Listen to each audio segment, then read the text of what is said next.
Misteri gagak hitam pembawa berita kematian. Angin malam berhembus pelan menyusuri desa kecil yang terletak di pinggir hutan. Suasana begitu sunyi, hanya terdengar suara dedaunan kering yang bergesekan dan sesekali lolongan anjing dari kejauhan. Warga desa percaya jika malam terasa terlalu hening seperti ini, sesuatu sedang mengintai. Sudah sejak lama, desa itu dihantui oleh satu pertanda yang tak pernah meleset. Seekor gagak hitam.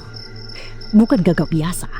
Burung itu berukuran lebih besar dari gagak pada umumnya, dengan bulu hitam legam yang tampak seperti menyerap cahaya.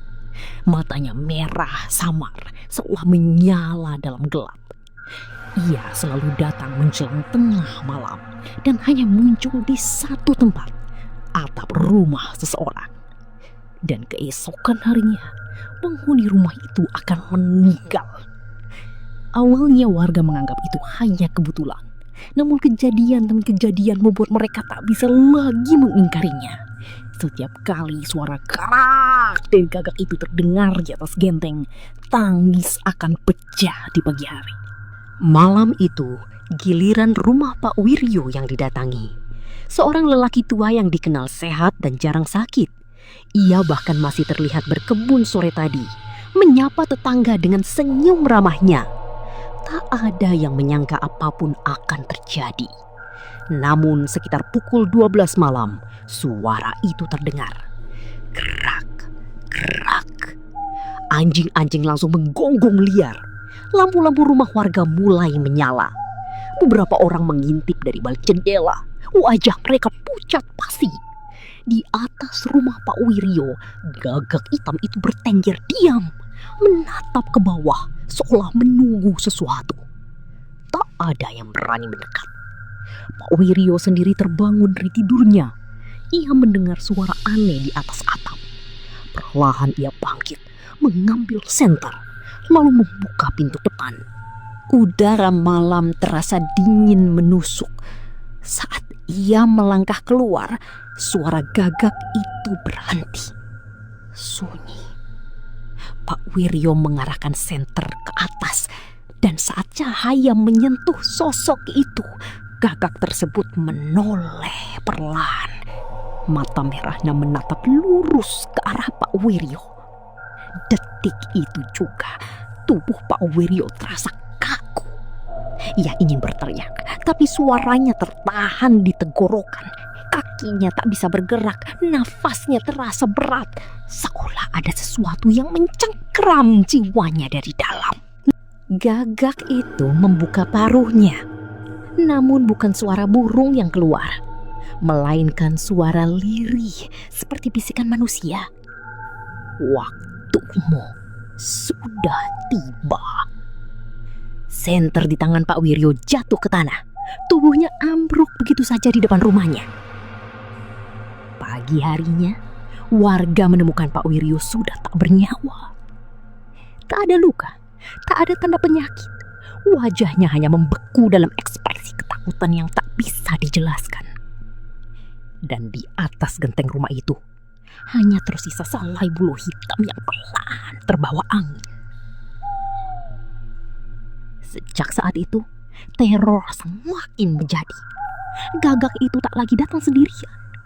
Beberapa warga mulai mengaku melihat lebih dari satu bayangan hitam terbang di langit malam. Dan yang paling mengerikan, kini suara kepakan sayapnya mulai terdengar, bahkan sebelum malam tiba. Kabar kematian Pak Wiryo menyebar cepat ke seluruh desa. Warga mulai hidup dalam ketakutan yang tak pernah mereka rasakan sebelumnya. Setiap malam, pintu dan jendela dikunci rapat. Lampu-lampu dinyalakan hingga fajar, seolah cahaya bisa mengisir sesuatu yang bahkan tak mereka pahami. Namun, ketakutan itu justru memanggil sesuatu yang lebih buruk. Malam berikutnya, suara kepakan sayap terdengar lebih awal dari biasanya. Beling genap pukul 9 malam. Seorang pemuda bernama Raka yang sedang berjalan pulang dari musola mendengar suara itu. Flap, flap, berat dan lambat, seperti sayap besar yang mengoyak udara. Ia berhenti di tengah jalan, menatap langit yang gelap tanpa bintang. Lalu ia melihatnya. Bukan satu, bukan dua. Puluhan bayangan hitam berputar di atas desa, membentuk lingkaran seperti pusaran gelap yang hidup. Mata-mata merah kecil mulai bermunculan, berkelip satu persatu di antara kegelapan. Jantung Raka berdegup kencang. Ia berlari pulang tanpa menoleh lagi. Malam itu tak ada satupun gagak yang hinggap di atap rumah warga. Namun suara mereka terus terdengar, berputar di langit, mengawasi, menunggu. Dan keesokan paginya, seorang wanita tua ditemukan meninggal di dalam rumahnya. Padahal tak ada gagak yang terlihat datang. Sejak saat itu, aturan tak tertulis yang selama ini dipercaya warga mulai runtuh. Gagak hitam itu tak lagi memberi tanda yang jelas. Hari demi hari, korban mulai berjatuhan. Ada yang meninggal saat tidur, ada yang tiba-tiba jatuh di tengah jalan. Bahkan ada yang ditemukan tak bernyawa dengan mata terbuka lebar, menatap ke arah langit.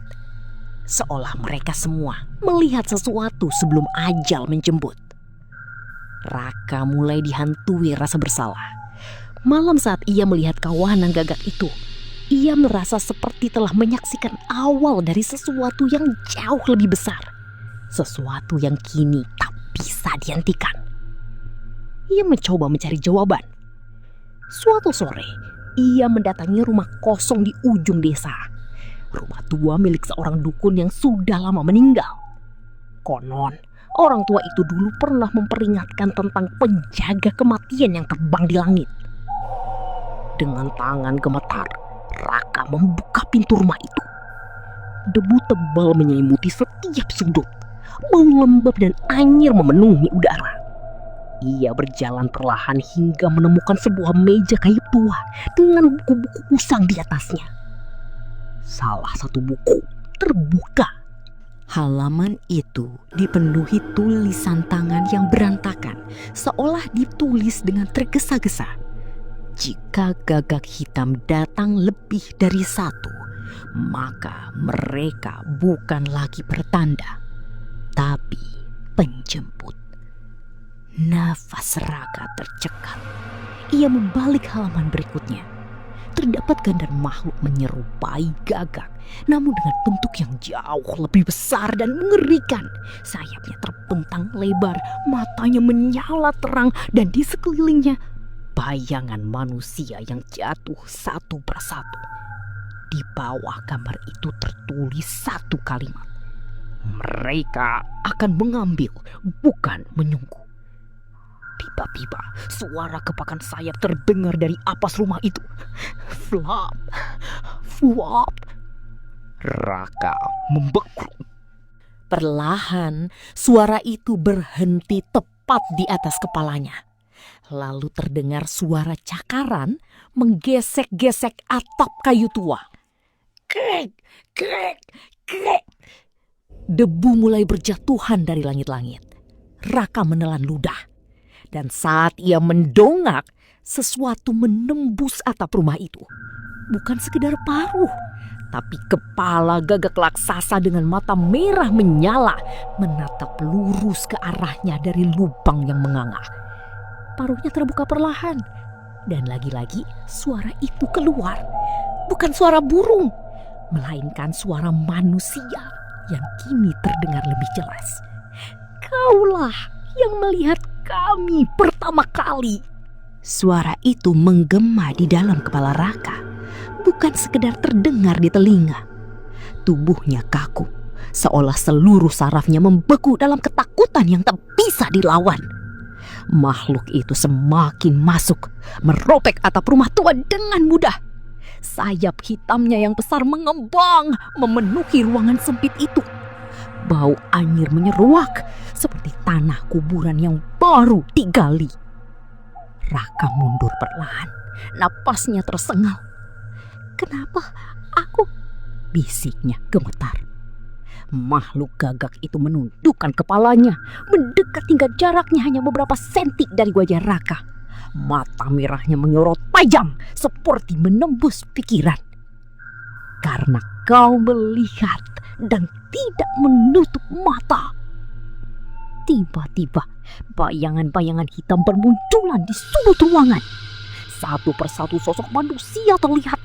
Wajah-wajah pucat, kosong dengan mata terbuka lebar. Mereka adalah warga desa yang tua mati. Pak Wiryo, wanita tua itu, dan korban-korban lainnya. Mereka berdiri diam mengelilingi Raka. Setiap yang melihat menjadi bagian dari kami. Suara itu kini terdengar dari segala arah. Raka menutup telinganya, berteriak, "Tidak, aku tidak mau!" Namun bayangan-bayangan itu mulai mendekat. Tangan-tangan dingin meraih tubuhnya. Nafasnya semakin berat. Dunia di sekitarnya terasa memudar. Makhluk gagak itu mengepakkan sayapnya sekali. Fiap! Angin kencang menghantam ruangan. Buku-buku penerbangan, lilin tua yang entah sejak kapan menyala langsung padam.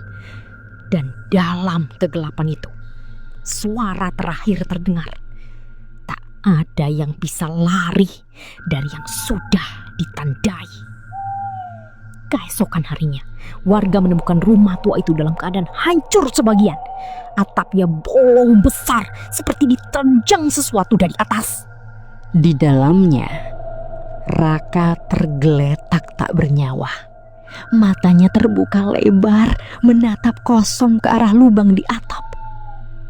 Sejak hari itu, kematian di desa tersebut perlahan berhenti. Tak ada lagi suara gagak, tak ada lagi kepakan sayap di malam hari. Namun, satu hal yang membuat warga tak pernah benar-benar tenang. Setiap senja tiba, bayangan hitam sering terlihat melintas di langit. Dan jika diperhatikan dengan seksama, kadang satu di antara gagak-gagak itu memiliki mata manusia. Beberapa bulan kemudian, seorang pendatang baru datang ke desa itu. Ia tak tahu apa yang pernah terjadi di sana. Baginya, desa itu hanyalah tempat tenang untuk memulai hidup baru. Suatu malam, saat ia duduk di teras rumahnya, ia mendengar suara yang asing. Kerak! Ia mendongak. Seekor gagak hitam bertengger di atap rumahnya. Matanya merah. Pendatang itu menatap balik tanpa rasa takut. Dan tanpa ia sadari, senyum tipis muncul di wajahnya. Itulah kisah misteri gagak hitam pembawa berita kematian. Apakah gagak itu hanya pertanda atau memang penjemput nyawa yang sesungguhnya? Kalau kamu berada di posisi Raka, apa kamu akan berani melihat ke atas saat mendengar suara itu? Tulis pendapatmu di kolom komentar. Dan jangan lupa subscribe untuk kisah-kisah mistis lainnya yang lebih menyeramkan.